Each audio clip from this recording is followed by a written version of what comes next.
दोस्तों शुरू करने से पहले डिस्क्लेमर की वीडियो सिर्फ और सिर्फ एजुकेशनल पर्पस के लिए है, इन्वेस्टमेंट एडवाइस नहीं है। तो वीडियो को देखकर आप सीख सकते हो और इन्फॉर्मेशन को ले सकते हो। मार्केट ने आज के दिन थोड़ा सा मिक्स परफॉर्म किया। यहाँ पे आप देख सकते हैं निफ्टी ने तो चलो ठीक है क्लोजिंग दी है आधे % की उछाल के साथ में, लेकिन मिड कैप्स ने गिरावट के साथ में क्लोजिंग दी। निफ्टी बैंक कुछ खास नहीं कर पाया, स्मॉल कैप भी कुछ खास नहीं कर पाया।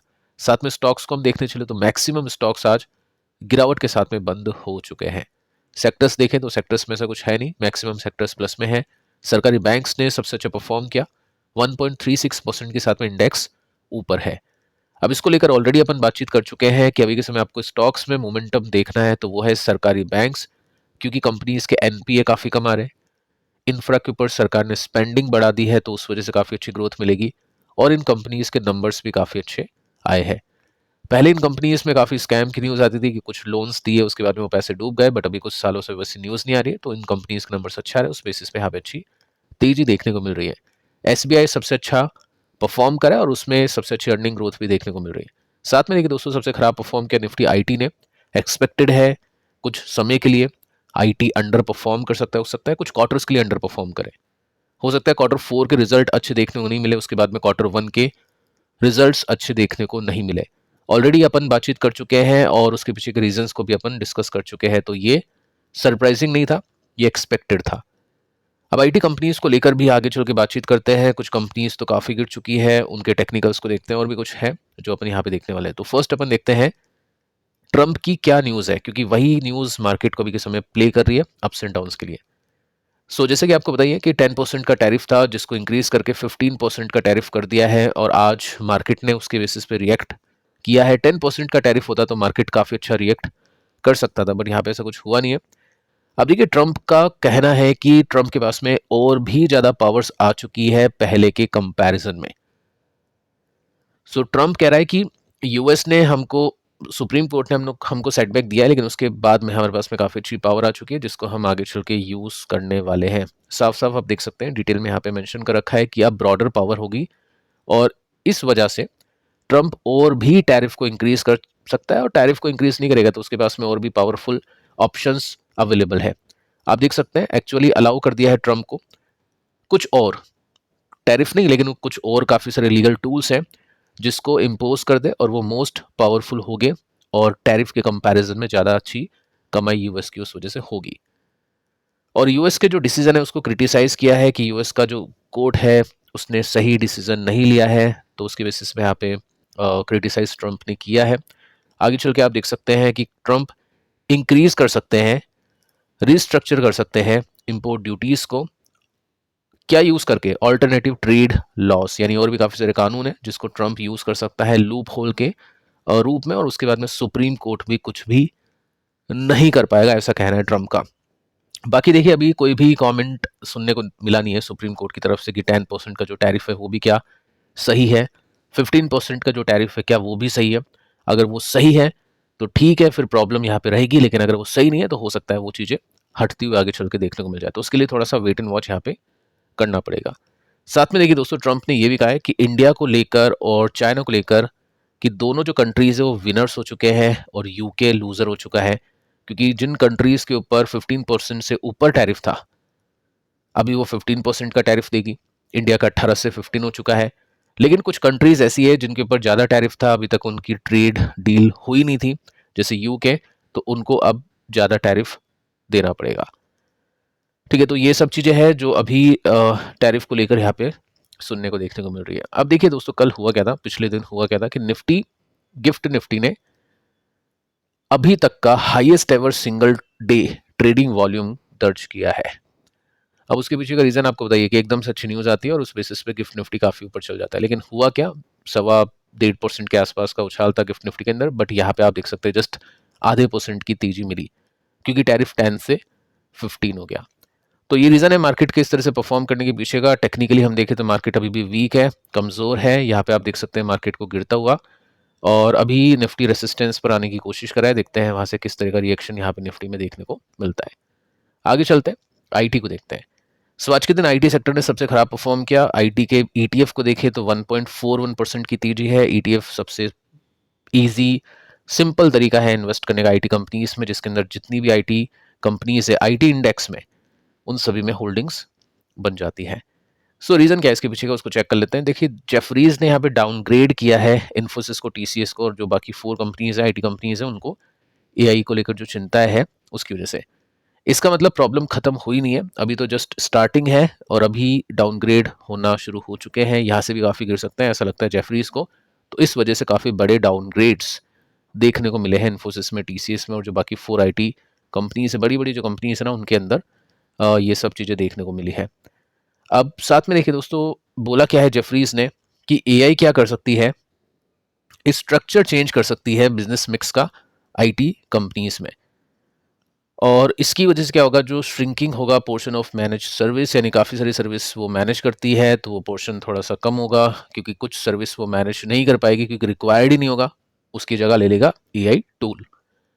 साथ में आप देख सकते हैं कि अब यहाँ पे आईटी कंपनी साइक्लिकल तो हो गई है, लेकिन उसके साथ में जो कंपनी का टैलेंट है, जो एम्प्लॉयज़ हैं, उसको चेंज करना पड़ेगा, बिजनेस मॉडल को थोड़ा सा बदलना पड़ेगा, और इसकी वजह से काफ़ी खर्चा आएगा और काफ़ी रिस्क में कंपनीज आएगी, क्योंकि अब चीज़ें चेंज करनी पड़ेगी तो एकदम से तो होगा नहीं, काफ़ी टाइम लगेगा। पहले भी ऐसा हुआ था, आईटी बबल या .com बबल हम बोल सकते हैं, उसके बस्ट होने के बाद में चीज़ें ख़राब हुई थी।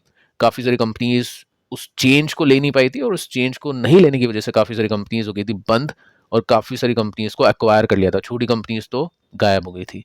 सो वो डर है। अब यहाँ पे कौन आगे जाएगा वो पता चलेगा नंबर्स को देखते हुए, आगे कुछ रिजल्ट को देखते हुए, और जिसमें काफ़ी टाइम लगेगा। तो ये कंपनीज मुझे ऐसा लग रहा है कि काफ़ी टाइम तक प्रेशर में रहने वाली है। साथ में आप देख सकते हैं जो आईटी इंडेक्स है, मैं आपको बता चुका हूँ कि स्टॉक्स के टेक्निकल्स देखोगे तो वो ज़्यादा कुछ खास काम नहीं आएंगे, अगर पूरे सेक्टर के टेक्निकल्स को देखोगे तो वो काम आ सकते हैं। सो यहाँ पे एक रुकावट हुई, गिरावट के अंदर थोड़ी सी तेजी आई, तो डिप मिली, उसके बाद में यहाँ पे बाइंग हुई। अब वापस से एक डिप मिलती है, उसके बाद में कुछ बाइंग होती है, तो उस तरह से बाय ऑन डिप इन्वेस्टर्स काम करते हैं।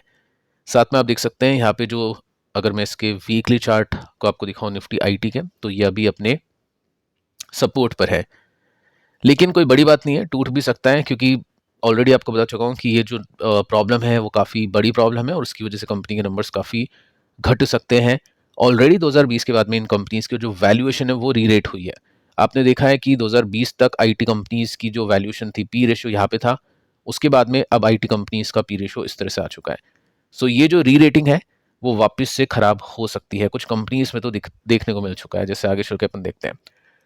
कंपनीज आप देखो, हाई ग्रोथ कंपनीज है, कोफोर्ज है, परसिस्टेंट है, स्टॉक गिरा 4%, परसिस्टेंट का 2%, टीसीएस का गिरा आधे परसेंट, इन्फोसिस का 1.5%, और केपीआई टेक, केपीआईटी टेक का भी स्टॉक गिर गया। इसको लेकर भी आपके काफ़ी सारे क्वेश्चंस आते हैं कि ये क्यों पिट रहा है, तो इसको लेकर भी बातचीत करते हैं। फर्स्ट कोफोर्ज, ऑलरेडी हम डिस्कस कर चुके हैं कि सपोर्ट कुछ काम नहीं करेगा, अभी सपोर्ट टूट चुका है, अगला सपोर्ट करीब है। ऐसा ही खेल चला तो ये भी टूट सकता है, क्योंकि हाई वैल्यूएशन है, प्रीमियम है, बट चीज़ें अभी चेंज हुई है। और सबसे बड़ी बात है कि फंड्स बिकवाली कर रहे हैं, मोतीलाल ओसवाल या जो भी बाकी फंड्स हैं वो इनमें सेलिंग करें। परसिस्टेंट आप देखोगे तो यहाँ पे भी इसका एक जो लेवल था वो ब्रेक हो चुका है। इसका मतलब शॉर्ट टर्म जो ट्रेडर्स हैं वो निकल रहे हैं। ऑब्वियस है, जब ऐसे रेसिस्टेंस बनते हैं, ये डबल ट्रिपल टॉप बनते हैं, तो फिर निकलना पड़ता है, एग्जिट लेनी पड़ती है, और काफ़ी लोगों ने एग्जिट नहीं लिया होगा तो वो भी एग्जिट ले रहे हैं, क्योंकि वो शॉर्ट टर्म के खिलाड़ी है। इसके बाद में टीसीएस को हम देखें तो यहाँ पे तो सिचुएशन बहुत ही ख़राब है। एक जो मेजर सपोर्ट था वो इसका टूट गया। उसके बाद में अभी देखिए सपोर्ट कहाँ मिल रहा है इसको, यहाँ पे। अब जो सपोर्ट बनेगा ना वो कोविड का सपोर्ट होगा, यानी कोविड का जो टॉप था या 2019 का जो टॉप था वो सपोर्ट होगा। तो देखते देखते जितना सब कुछ इन्वेस्टर्स को मिला, जितनी री रेटिंग इन्वेस्टर्स को मिली, वो वापस से गायब होती हुई देखने को मिल रही है। तो इसी वजह से आईटी कंपनी इसमें अभी थोड़ा सा वेट एंड वॉच इन्वेस्टर करेगा तो अच्छी बात है, क्योंकि हो सकता है उनको स्टॉक्स और भी सस्ते में अवेलेबल हो जाए। उसके बाद में इन्फोसिस की बात करें तो इन्फोसिस अभी अपने अच्छे सपोर्ट पे है, लेकिन ये टूटता है तो अगला सपोर्ट भी आराम से मिल सकता है। और केपीआईटी टेक की बात करें तो इसके अंदर भी अपन ने बातचीत की। देखो, टेक्निकल्स आपको बहुत चीज़ें समझाते हैं, देखना आना चाहिए कि अभी तक स्टॉक ने ब्रेकआउट नहीं दिया था, रिवर्सल यहाँ से नहीं दिया था, तो ऑब्वियस है स्टॉक वीक है। उसके बाद में स्टॉक ने ब्रेकडाउन दे दिया तो यहाँ से बड़ी गिरावट अभी हमने देखी। ये तो पॉइंट हो गया टेक्निकली, स्टॉक ऊपर से 60% नीचे है। फंडामेंटली क्या पॉइंट है, Q3 के रिजल्ट आपने देखे होंगे, बहुत खराब थे। गाइडेंस आपने देखी होगी, बहुत खराब थी। इन सभी कंपनीज को क्या है, प्रीमियम वैल्यूएशन मिल चुकी है, क्योंकि इन्वेस्टर्स को आदत है वैसे नंबर्स देखने की, बट वैसे नंबर्स अभी नहीं आ पा रहे। और उस बेसिस में स्टॉक्स अभी नीचे आ रहे हैं। तो इन कंपनीज का टाइम खराब है, हो सकता है आगे चल के और स्टॉक्स आपको सस्ते मिले, तो उस बेसिस पे यहाँ पे चीज़ों को देखेगा इन्वेस्टर्स। अब देखिए दोस्तों, एक और रीजन है आईटी कंपनीज के फिसलने के पीछे का, डॉलर गिरा है। अब डॉलर गिरता है तो क्या बढ़ता है, गोल्ड बढ़ता है। अब जैसे कि इक्विटी की सिचुएशन अपन ने देखी है, सिचुएशन काफी वीक है, इक्विटीज में से पैसे निकल रहे हैं, उसी तरह से आप देख सकते हैं कि डॉलर, जैसे ही सुप्रीम कोर्ट ने टैरिफ को अनलॉफुल बोला, इलीगल बोला, तो यहाँ पे डिप आया। अब जितना ज़्यादा डॉलर गिरेगा, वैल्यू कहाँ पे इंक्रीज होगी, गोल्ड के अंदर। तो गोल्ड भी आज बढ़ा, अभी स्पॉट हम देखें तो 1.5% के साथ में तेज है, सिल्वर की बात करें तो 3% के साथ में तेज है।